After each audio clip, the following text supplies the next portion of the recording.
Hi, John. Following this discussion, how do you bring balance between the awareness to the experience in everyday life, especially having to earn my living in the materialistic world?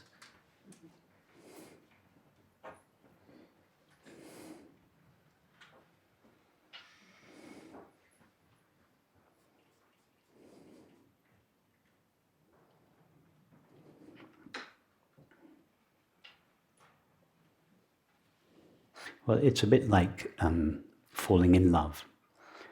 When we fall in love with someone,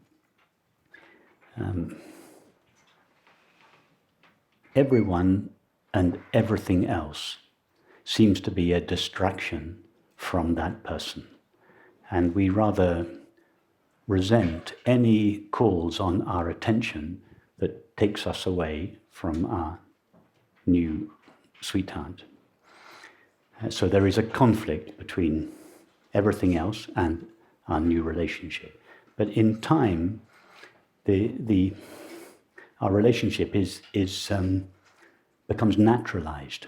There is less and less conflict between having a loving relationship with this person and leading a full life in the world. And in time, after we've been together for a while, and we can still have a loving relationship, and we can still lead a very full, active life in the world. There's no longer a conflict between them. So it's the same. When we first discover the presence of awareness, all objects seem to be a distraction from it. And so there is this period of back and forth. It's either objects, experience, or we retreat to the presence of awareness. And there is sometimes a conflict between the two, the conflict that you are asking about. But in time, we discover that the presence of awareness doesn't just lie in the background of experience. The presence of awareness is not just the witness of experience, but it pervades all experience. And in time we discover that it is all experience.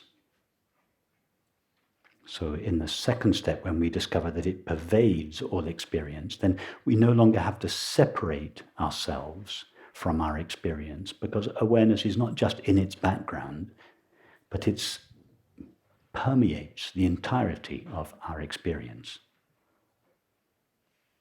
And then in time, even further, we realize awareness doesn't just pervade our experience, it's all there is to experience.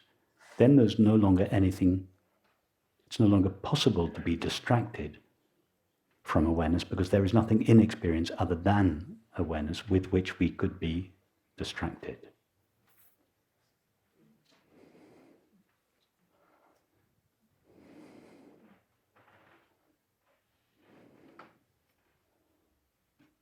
To use the screen and analogy, to begin with the screen and the movie analogy, to begin with, the movie seems to veil the screen. They seem to be in conflict with one another.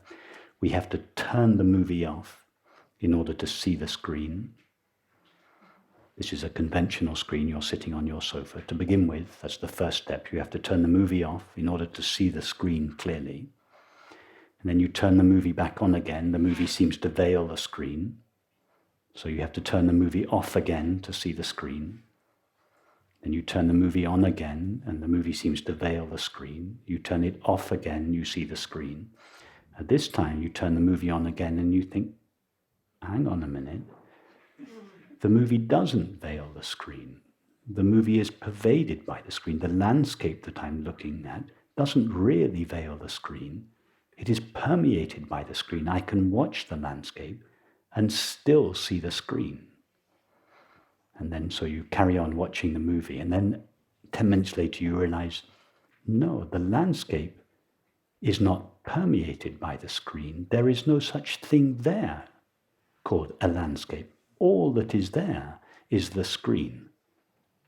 There's no question of the landscape being permeated by the screen, let alone veiling the screen, because all that is there is the screen. There's nothing there to veil the screen. There's nothing there to be permeated by the screen. There is just the screen.